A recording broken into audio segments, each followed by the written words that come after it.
Presidenti e Kosovës Vjosa Osmani në shënimin e 28 dhjetorit të epopesë së ushtrisë çmimtare të Kosovës përmendi kontributin e ushtarëve dhe sakrificat që u bën me 5, 6 dhe 7 mars, raporton Ekonomia Online.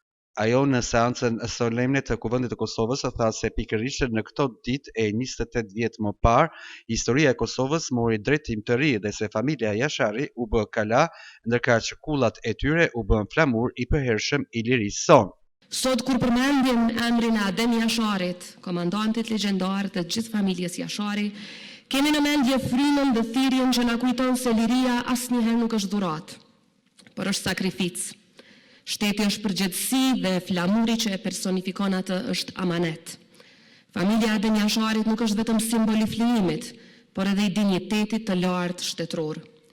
Me heshtje fisnike dhe me një qëndrim të palëkundur, familja Jashari vazhdon të jetë aty ku e vendosi historia, në pjedestalin më të lartë të sakrificës për atë dheun.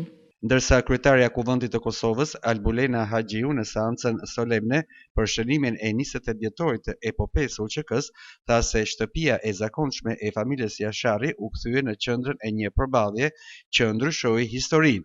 Në 30 ditë luftime, e gjithë historia e Kosovës kaloi përmes Jasharajve dhe qëndresës së tyre, përmes vendosmërisë për të mos u larguar nga toka e tyre. Ata morën mbi vete barën më të rëndë të kohës, një dështyrë të vështirë, por shumë të rëndë.